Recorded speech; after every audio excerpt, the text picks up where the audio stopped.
I'm super excited about today's sponsor. They've sponsored the podcast before, and this is a topic I'm super passionate about. I fear that us as girls struggle with PMS far more than we should, and we really shouldn't. I truly get the worst PMS symptoms. My boobs are sensitive, my face breaks out, my sugar controllings are out of whack. I feel like I'm just a bottomless pit. My mood is not the vibe, and estro control has been super helpful in helping manage those PMS symptoms and making that time of the month a lot more enjoyable. Estro Control is a formula developed by Happy Mammoth, a supplement company dedicated to making women's lives easier. Say no more. Estro Control contains science-backed herbal extracts that help support hormonal health, especially if you are someone like myself who struggles with PMS. It was created to help women feel like themselves all month long and to not struggle with the feelings PMS can cause. For a limited time, you can get 15% off your entire first order at happymammoth.com. Just use the code Alana at checkout. That's happymammoth.com and use the code Alana for 15% off today. Introducing Carvana Value Tracker, where you can track your car's value over time and learn what's driving it. It might make you excited. Whoa, didn't know my car was valued this high. It might make you nervous. Uh-oh, market's flooded. My car's value just dipped 2.3%. It might make you optimistic. Our low mileage is paying off. Our value's up. And it might make you realistic. Car prices haven't gone up in a couple weeks. Maybe it's time to sell. But it will definitely make you an expert on your car's value. Carvana Value Tracker. Visit Carvana.com to start tracking your car's value today. This is the smell of a warm 3-day-old egg salad sandwich in a wimpy trash bag. Wimpy, wimpy, wimpy! Blech! And this is the smell of that same sandwich in a hefty, ultra-strong trash bag with new Fabuloso lemon scent. Hefty, hefty, hefty! Smell the difference? When life gives you stinky, get Hefty Ultra Strong with new Fabuloso lemon scent. It smells like clean, freshly picked lemons. So no matter what's inside your trash, you can stop the stink and smell the lemon.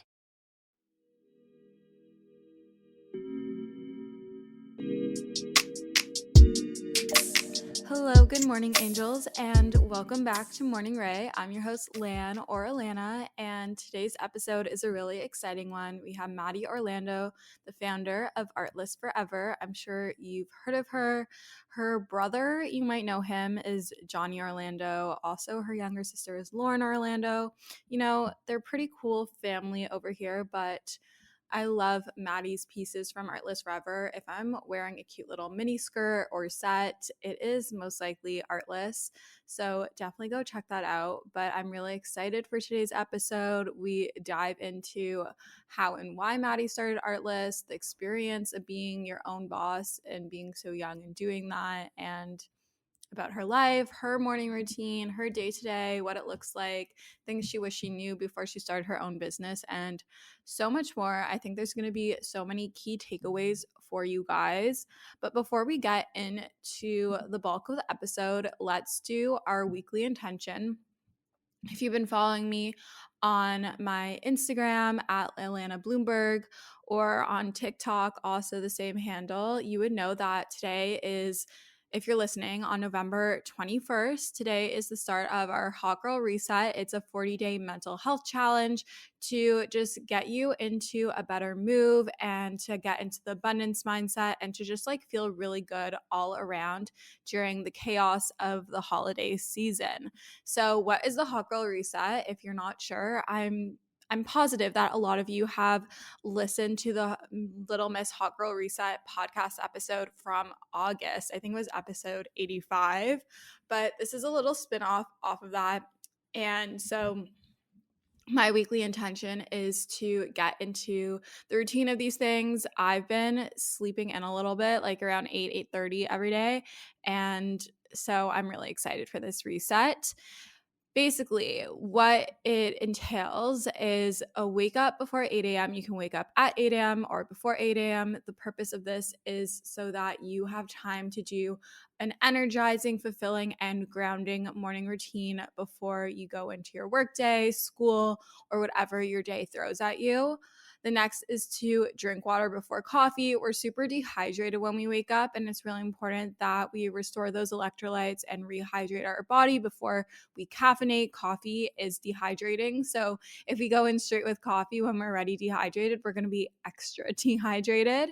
The next is to eat well. This doesn't necessarily mean to follow any diet. I don't want you to be on this restrictive mindset at all. We want you to think in abundance. So think of where you can add fruits and veggies, where you can eat more home cooked meals. Those are going to be my goals, adding a fruit or veggie to every meal and trying to eat as many home cooked meals as possible. Limit that takeout, limit the going to the restaurants when possible. Just like try make like 60 to 80% of your meals home cooked. The next is daily movement. So that's moving every single day, whether it be a stretch, a walk, a run, a really intense workout, whatever it may be, maybe Pilates, but a maximum of 6 workouts per week. Someone asked on stories when I posted questions, like approximately how much daily movement. It can be 5 minutes on your rest day, but ideally the average should be around 30 minutes across the board. And it doesn't have to be all the time altogether. You can break it up. For example, say 30 minutes, you can do 3 10-minute walks throughout your day. The next is a weekly run. I want to get you guys running and to not be so afraid of running and to realize that you are a runner. So you're going to try go on at least one run a week. Just one, that's all I'm asking. It doesn't have to be super intense. It can be a recovery run, which means it's a super easy and comfortable pace. It can be a distance run, so maybe you're trying for your 5K or your 8K or maybe 10K or I don't know, maybe something even longer. It could be a speed run, so you could do intervals or fartlek or any sort of like speed interval training. And you can run anywhere from like at least 1 kilometer, which will literally take you maybe 7 minutes, up into whatever you want. And it can be indoors or outdoors, just one weekly run. I recommend you download the Nike Run Club app, get a pair of comfy sneakers, supportive sneakers, warm yourself up and give it a go. Start with just tell yourself you're going to run for 1 minute. And I promise you, you can do it.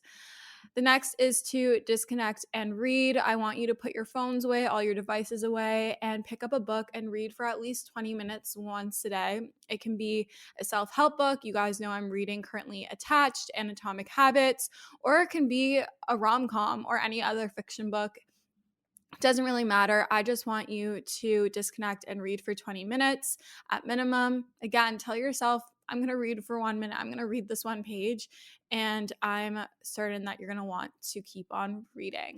The last is aiming for 10,000 steps a day. I don't want you to beat yourself up if you don't hit the 10,000 or get upset or feel like you have to start all over because you didn't hit the 10,000 or you didn't do all of these things that I've mentioned in the Hot Girl Reset. It's all about consistency. It's a goal we're striving for.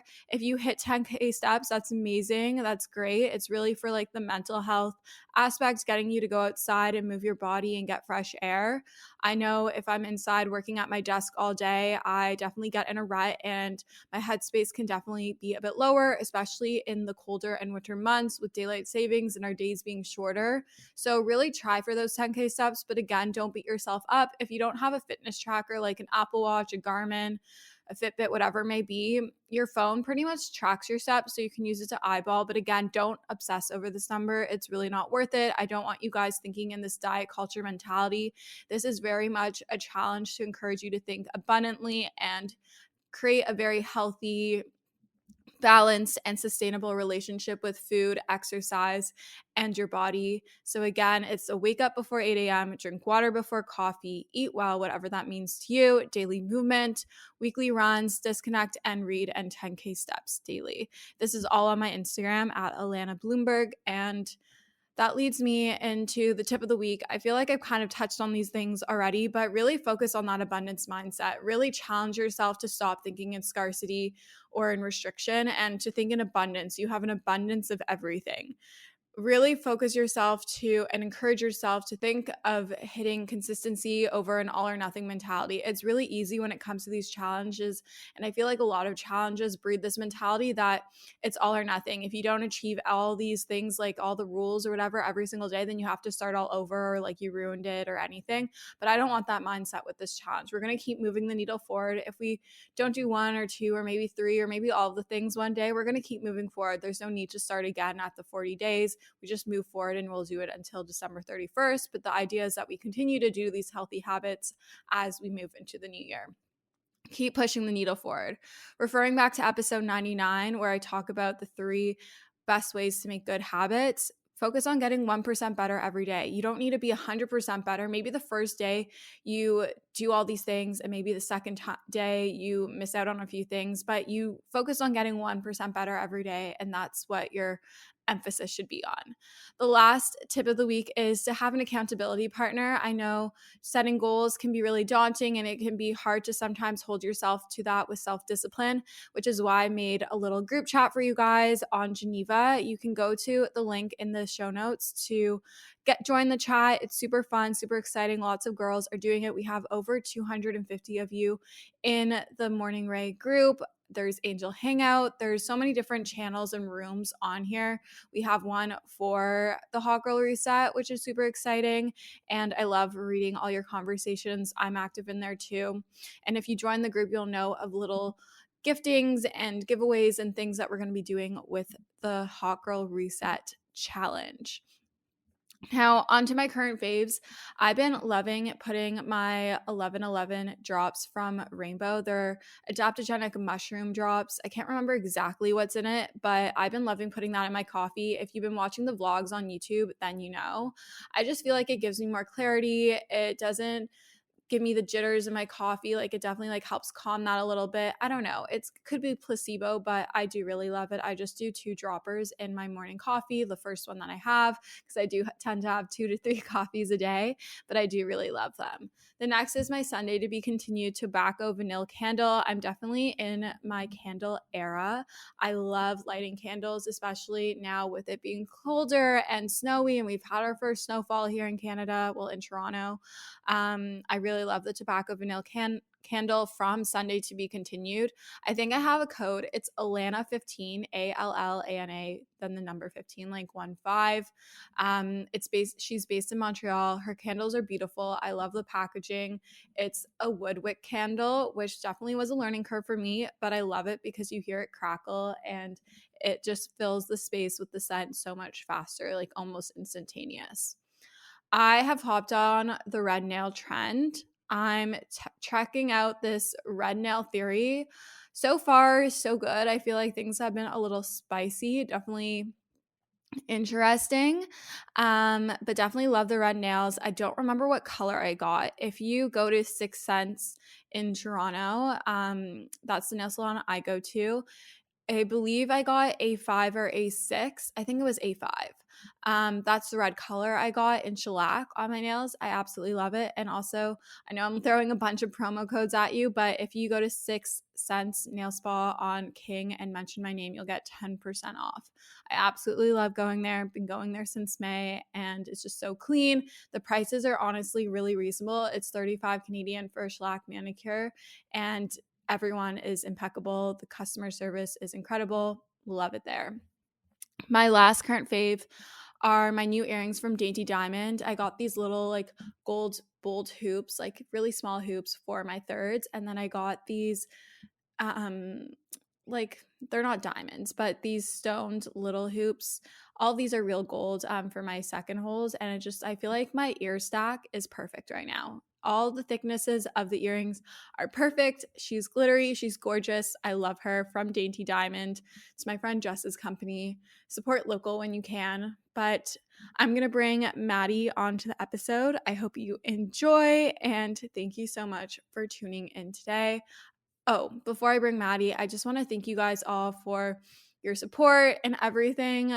I received so much love and felt so much love from hitting 100 episodes last week, and I've just been feeling so much love lately, especially with the Hot Girl Reset and all you guys being super excited about it. So thank you so much for all your love and support. It truly does not go unnoticed. I love you guys so much. And now let's bring Maddie on.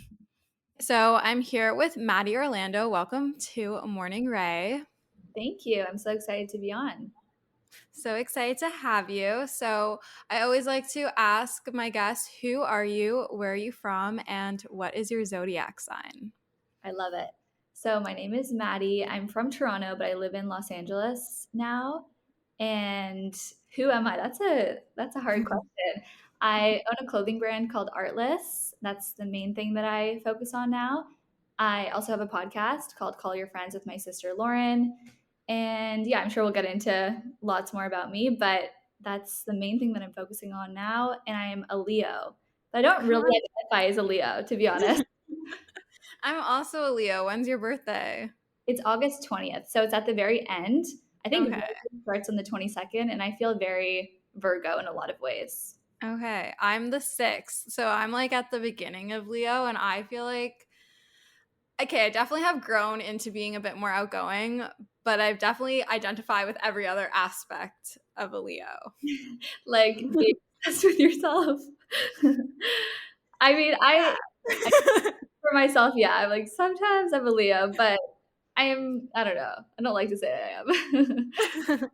I don't know. Like, I do like being like in the starlight, like always have been like a performer, grew up dancing. Me too. But at the same time, I would say like my friends have to remind me to be proud of my accomplishments. Like, I'm not going to be like, look at all these things I accomplished. Like, they're the ones that's like, Ilana, like, you have to celebrate this. Like, you should be excited.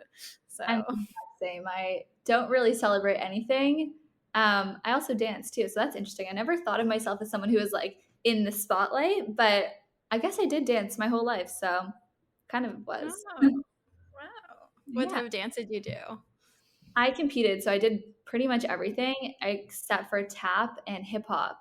So it's funny because now, like, I don't feel like I'm a dancer. Like, I can't do like TikTok dances and stuff because I'm just, like ballet, jazz, like not the type of dance that is actually useful for life. So that's great. I did everything too, and hip hop was even like my strong suit, but I feel like I can't do the TikTok dances, so I don't think it would have really helped you. Okay, well, that makes me feel better. Okay, so Artless. I have posted an Artless so many times. So for the listeners that follow me on Instagram, if I'm wearing a cute set, it's probably Artless.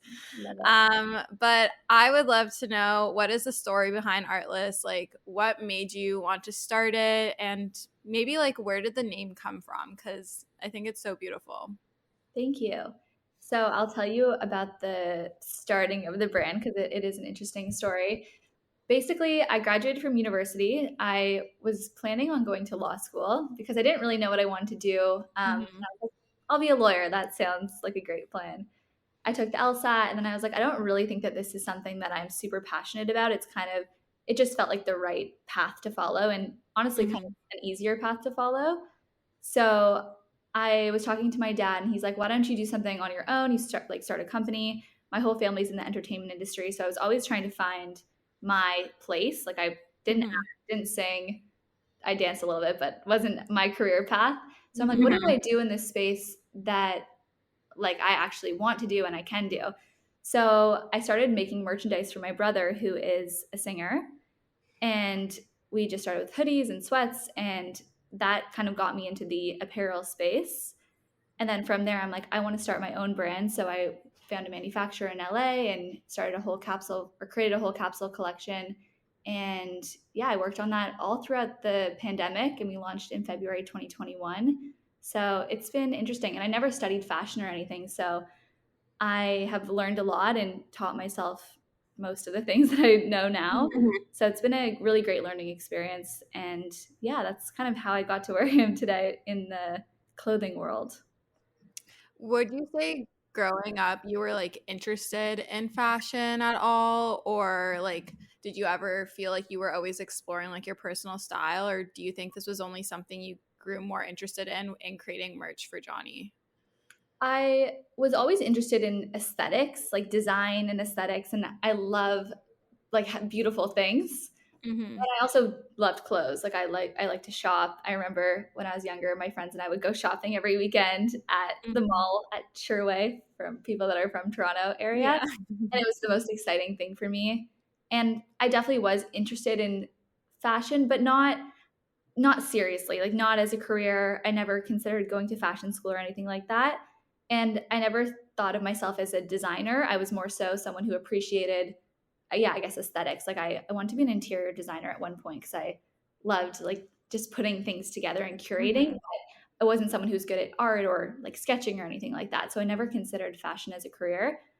Yeah, I kind of got into it more so on the business side, I guess. I was like, I saw this problem with the merchandise industry through helping my brother out, and like, we could do this better and create cooler products. So that's how I got into it. Would you say since starting Artless, you've been like more interested in fashion and like developing your own personal style as a result of? Definitely. Yeah, I've become way more interested in fashion, like the world of fashion, the business of fashion, and then also my own personal style because I really do see how you can express yourself through clothes. And I don't know if I think it's also with social media, it's just so much easier to see fashion and be exposed to it. Like growing up, I don't know, I guess you'd have to read magazines and stuff to see what Yeah. people were wearing, but now it's just so easy and I've definitely become way more interested in it. Like I know I'm like keeping up with fashion a lot more, watching fashion shows and like during fashion week and stuff. I was so interested. So yeah, definitely. Who would you say either people in terms of like style and how they dress, or maybe designers, are some of your biggest inspirations? Like, who are the people you look to for inspiration, either when you're getting ready in the morning or even when you're thinking about the next collection for Artless? I love Danielle Guzio because she is young. She has her own brand. I think she's just a very great role model. So people like that I think are really cool. And then like designer wise, I love Blue Marine. I just think everything that they do is so creative and cool. And Hailey Bieber is another great style icon. I think she's Yeah. amazing. Everyone loves her style. It's just approachable and accessible, which I think is cool. I'm trying to think of other people. Those are the main people I draw inspiration from at this point. I love that. Where do you see Artless going? Like, do you want it to forever be kind of like its own thing, like have its own storefront, or do you want it to be in like a store like Nordstrom or Holt's, which is like, if for any of the listeners who aren't Canadian, Holt Renfrew is kind of like our Nordstrom or like Bloomingdale's. Like, I don't know like how you would position it, but like it's definitely like a higher end department store vibe. Yeah, I guess it would be like Bloomingdale's kind of. So we did have a store on Melrose in LA, and that was for 6 months in 2021 until the beginning of 2022. I don't have a store anymore, but I definitely would love to be in other retailers. We have explored sales a little bit, but since we started in the pandemic, we started with loungewear and then have kind of evolved since then and now have a variety of products. So I think before we explored sales any further, we would, or like wholesale any further, we would want to refine our product offering, which is always something that I'm working on.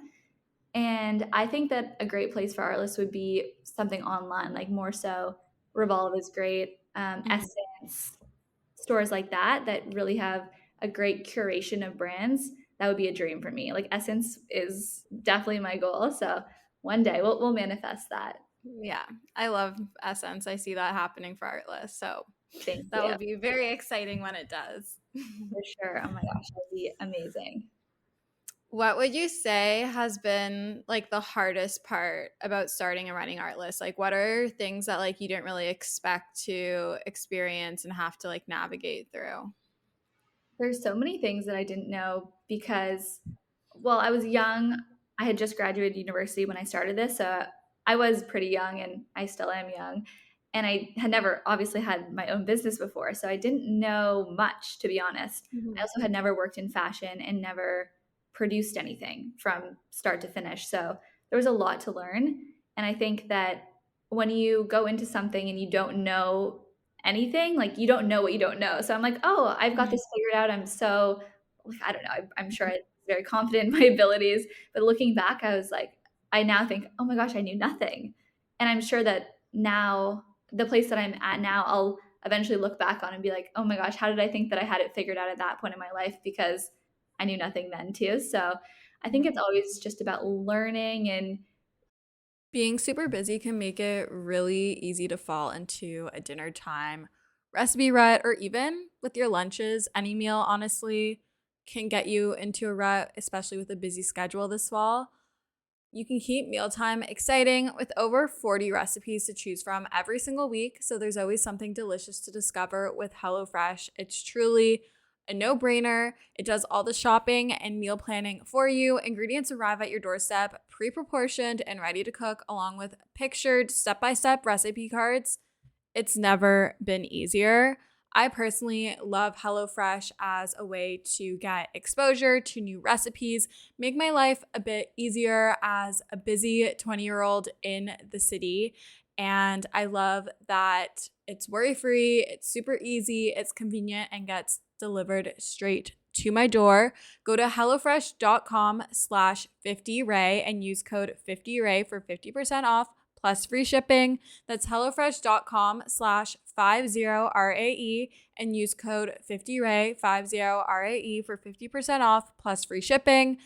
HelloFresh is America's #1 meal kit, and thank you for sponsoring today's episode of Morning Ray. Lucky Land Casino, asking people, what's the weirdest place you've gotten lucky? Lucky? In line at the deli, I guess? Aha, in my dentist's office. More than once, actually. Do I have to say? Yes, you do. In the car before my kids' PTA meeting. Really? Yes. Excuse me, what's the weirdest place you've gotten lucky? I never win and tell. Well, there you have it. You can get lucky anywhere, playing at LuckyLandSlots.com. Play for free right now. Are you feeling lucky? No purchase necessary. Void where prohibited by law. 18+. Terms and conditions apply. See website for details. Okay, round two. Name something that's not boring. A laundry? Ooh, a book club. Computer solitaire, huh? Ah, oh, sorry. We were looking for Chumba Casino. That's right. ChumbaCasino.com has over 100 casino-style games. Join today and play for free for your chance to redeem some serious prizes. ChumbaCasino.com. No purchase necessary. Void where prohibited by law. 18+. Terms and conditions apply. See website for details. I don't know, learning these skills. I think also being a boss is something that no one really teaches you. Managing people, something that's hard for me is like, I'm not someone who appreciates words of affirmation really. So I always forget that other people need to be told like, you're doing a great job. And I'm like, how did I become a boss? Like how to manage a team. And that's something I've had to learn in the past year or so, as that we've brought on people that work for me. Just managing people is really challenging. So that's been a great learning experience for me. And then on the production side, learning how to actually make clothes, because I had no idea what went into production. And there's a lot of challenges that come with it, from planning and dealing with inventory control. The time that it takes to produce something is crazy. Like it takes, I would say, like 6 to 8 months to release a new collection. So you always have to be looking so far into the future, which has been interesting, because you get into trend forecasting and all the things that come from trying to plan so far in advance. So those have been my main challenges, I would say. Have you taken up like getting a mentor or working with someone who is maybe a bit like ahead of you in your career to look for advice or input on everything you're doing in Artless? Yeah, it's definitely something that I've thought about. I haven't really found the right person yet. I was working with someone who has their own brand, and they helped me with design a little bit. And they also went to Parsons, which is a fashion school in New York. So that was great because I learned so much from her about technical design, because I could come up with these great ideas of how I want the clothes to look, but then she would be like, oh, that's not going to actually stay on someone's body. Like, you can't just have an open back with no attachments because it's not going to stay on. I'm like, oh, true.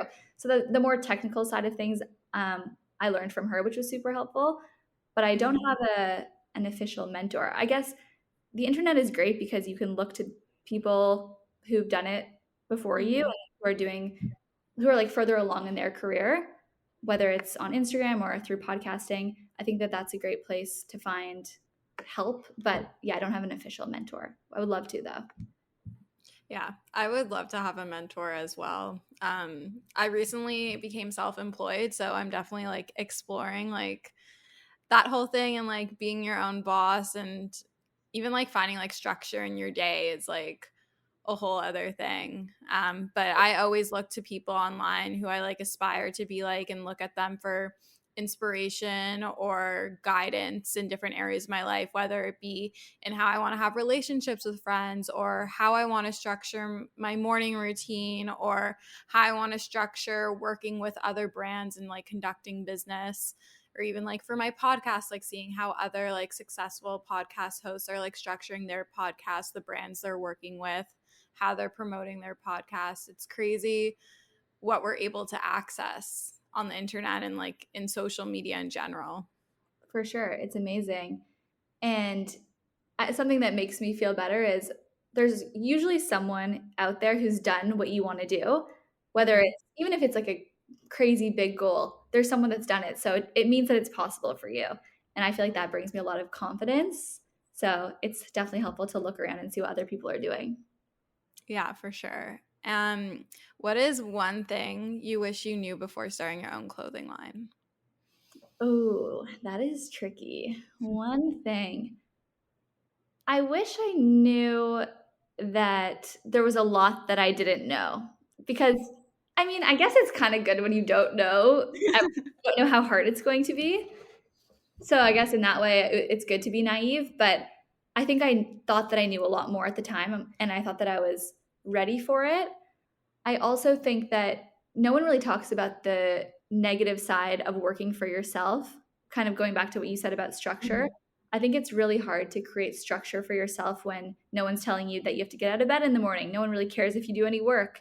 So you have to be extremely self-motivated. And I never really thought about that or knew that before I started. So I think that, yeah, I guess just thinking about how you have to be evolved as a person if you want to start your own brand or company or do anything on your own, because it does really affect you personally. It extends into every part of your life. So I definitely didn't really think about that before I started, and I wish I did. Yeah, I think a lot of people don't realize that, and a lot of people seem to think like, oh, I'm working for myself, like now I have all the time in the world, like I can do whatever I want, like I'm my own boss. But there's so much like individual work that you have to put in and personal work that you have to put in order to be able to continue to grow and excel in your career. For sure. Speaking of structure, what does a day look like in your life? Like, what does your morning look like? What would like an average day look like from morning till the time you go to bed? So I'm working on structure as well, because I think I need more of it. But a typical day for me now, I wake up around 7:30. I try to journal in the morning because it makes me feel great. I don't always do it. I was in a really great routine during COVID when we didn't really have much else going on, but kind of fallen off. So trying to get back into it. I'd also love to meditate, but haven't really mastered that either. So in the morning, I wake up, I take my dogs out, I have a coffee. I will ideally sit and journal for maybe 20, 30 minutes, plan out my day. I think having a to-do list, and honestly, I try to write down what time I'm going to do things, like be super organized. It's super helpful for me, because if not, I'm kind of just going through my day and I don't really know what I'm doing. And then at the end of the day, I'm like, what did I even do today? I didn't accomplish anything. And I hate that feeling. So I try to plan it all out. Then I will work out usually mid-morning once I've had like 2 coffees at least and woken up a little bit. I will either go to the gym. I just joined a gym close to my house, which is nice because I like to get out of the house and not sit at my kitchen all day and do work. So I will go to the gym. I'll go to a Pilates class, or I'll just do a workout at home. And then ideally I would get ready for the day after that, put on a different outfit, maybe put a little bit of makeup on, like feel really great, and then accomplish whatever is on my to-do list. But then things come up. Being in LA, there's a lot of events and random things that I have to do during the day. I also have a podcast, so I'll sometimes come to my office and record my podcast with my sister. And yeah, the day totally depends on what's going on. But usually I like to do my workout in the morning, focus on work for at least a few hours, like super focused work. And then work-wise, we do different things. Sometimes we'll have a content day. So my sister's working for me right now. So we'll go and shoot content together. We'll do TikToks, photos, or we'll go to an event, or we will just sit and get work done and have a meeting with someone. Like it totally depends on the day. What is it like working with your sister? Because my sister is so keen to like manage me, and I just don't know how I feel about it. But my sister is older than me. I know Lauren is younger than you. Yeah, she's So only. how has that been? She's 18. It's interesting because she graduated from high school in June, and she's going to university in January. So we're working together only from June to January. So it's not a full-time thing. And it's been great most of the time, but also sometimes tricky because we live together in LA. So we're together 24/7, and we don't really shut off the work. We kind of just talk about work all the time. She was just complaining earlier that we were on a hike and we were talking about work. She's like, this is the only time that I can get away from work. Can we not talk about it? So we don't really turn off, which has been interesting. But it's been good. We work really well together. It's also nice to have someone who just gets the vision and gets me very well. I don't need to explain myself. So I like that a lot. And yeah, we work well together. It's been fun. Okay, good. Do you ever find like, I don't know if you've ever had to give her like feedback or anything constructive, but if you have, did you find it like difficult to do it in a way that wouldn't like hurt your relationship? Or because I know like with your sister, like I know with my sister, she gives me something like constructive, like I can be a bit sensitive with it. Yeah, she's not super sensitive, which is lucky. And I think also because we're sisters, I can be really honest with her and it's not going to be an issue. But I've actually had this with people in the past that like weren't my sisters who worked for me. It's really hard. Going back to what I said about managing people, having those tough conversations are really tricky because if you've never had them before, it's like, how do I navigate this in a way that's firm but not mean? Like dealing with everyone's emotions. It's very interesting. So it's definitely been something that I've had to figure out through the process of just working with people. But luckily with Lauren, usually we're all on the same page and it's okay. And she knows that, like we don't, it's not really a problem for us because she's my sister and I can be honest. Okay, good. That makes me happy to hear. Yeah, so you could work with your sister. I know my sister and I are 8 years apart. And she works in PR, so like she wants to like manage me like instead of me being with management. Right. But I don't know. I don't know. We're 8 years apart as well, except I'm 8 years older. And I actually started off as her manager. So it worked for us. I continued to manage her until I think this year. So it worked for a while. Okay. What is one thing you wish you could tell your younger self? I think I would tell my younger self that you don't need to have everything figured out. I think we are taught in high school, especially like, oh, you're in grade 12, you need to know what you want to do with your life, but you really don't. And when you get into university and even after you graduate, you realize that everyone's just figuring it out as they go and no one really has a plan, and that's fine. And I feel like I had a lot of pressure on me from the high school that I went to and also just the people that I was around to really have everything figured out. And it caused a lot of stress in my life. And I'm like, if I don't have it figured out, that I'm a failure. And that's really just not true. And I'm 26 now and I still am figuring things out and everyone around me is. So I think that that's kind of the whole point of life. Like no one's ever really like finished or has things, I guess, figured out. We're all learning. So I wish I knew that when I was younger. Yeah, same. I feel like when I was younger, I was like, I was like convinced that I was going to go to Laurier. I was going to graduate from BBA and then I was going to work for like this like big marketing company having a marketing role or whatever. And like, I literally transferred schools after second year and I took longer than 4 years and I started working for myself, like posting online, like in the middle of it all and jumping to all these like small agencies and like I still turned out okay to where I am now. Like no one really like follows a plan exactly 90% of the time. Totally. And like everything works out as it should and when it should, and we're all kind of just like figuring it out as we go. Yeah, and I feel like it just continues throughout life. Like no one has everything figured out ever.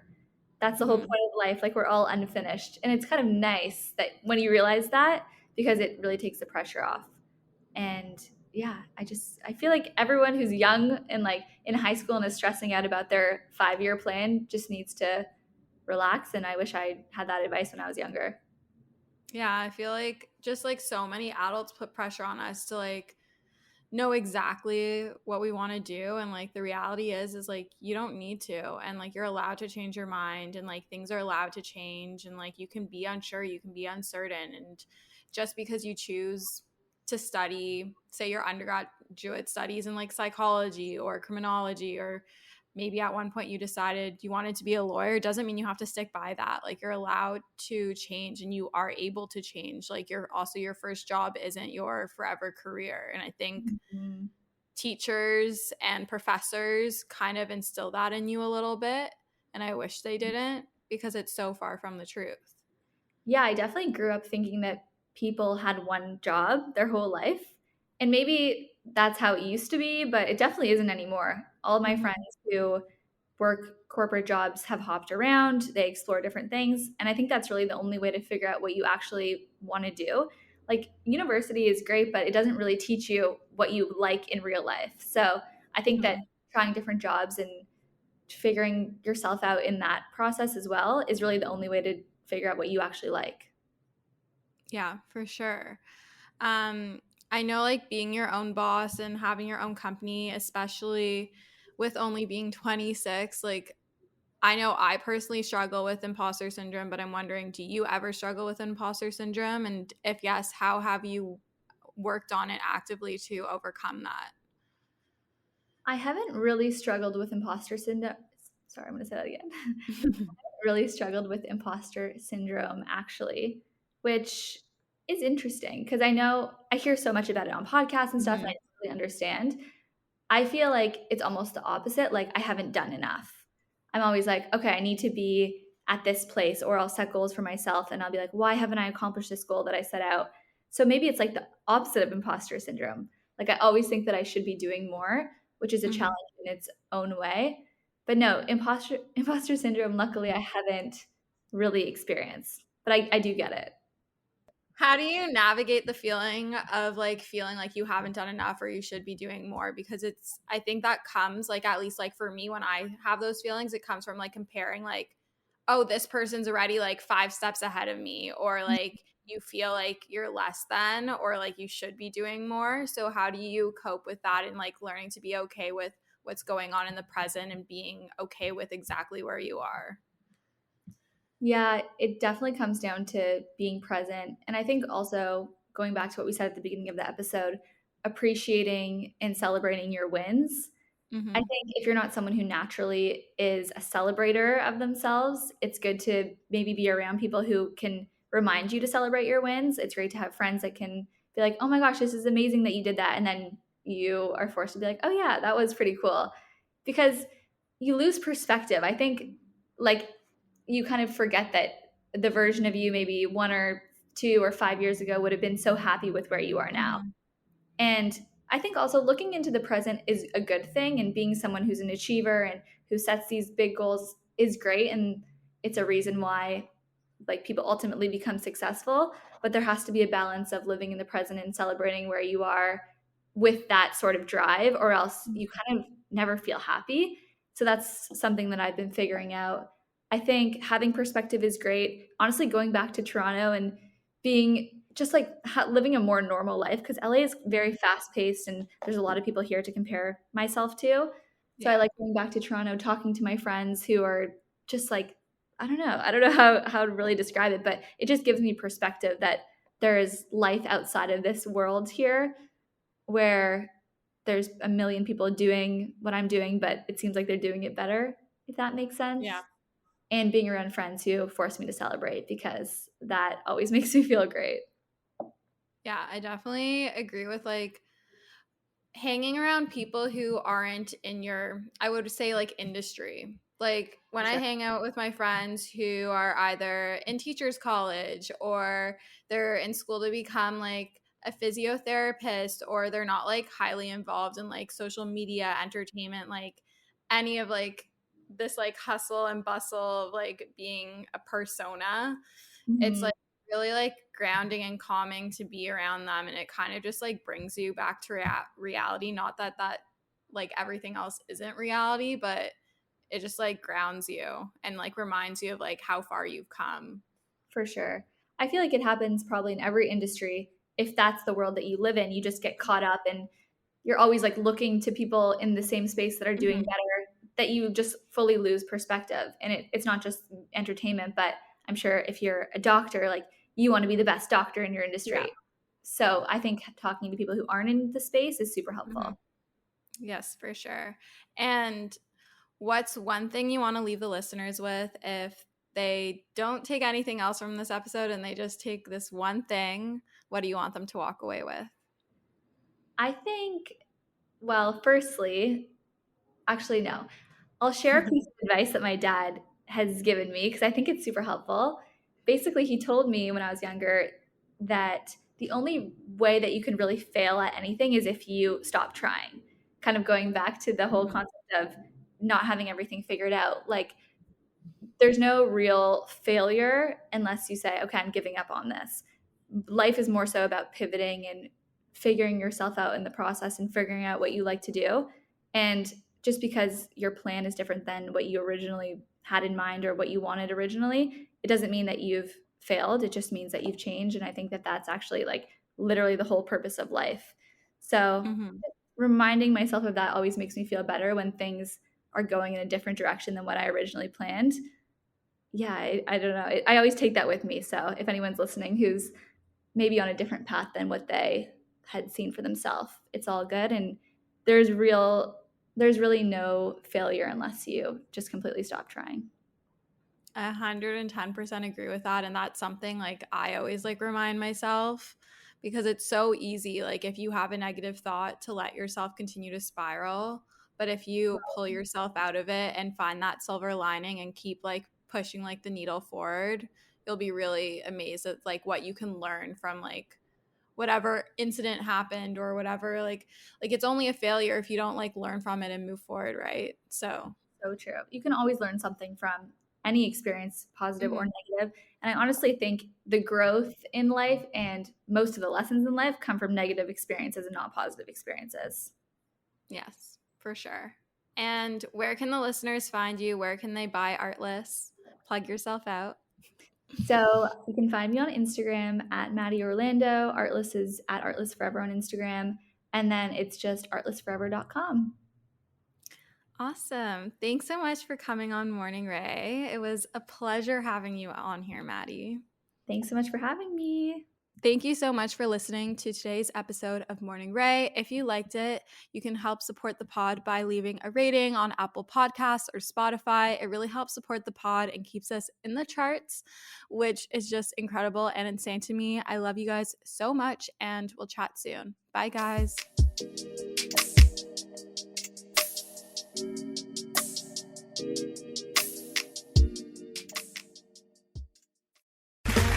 Okay, round two. Name something that's not boring. A laundry? Ooh, a book club. Computer solitaire, huh? Ah, sorry, we were looking for Chumba Casino.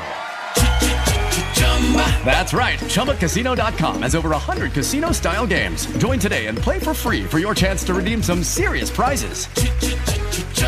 ChumbaCasino.com. No purchase necessary. Void where prohibited by law. 18+ terms and conditions apply. See website for details.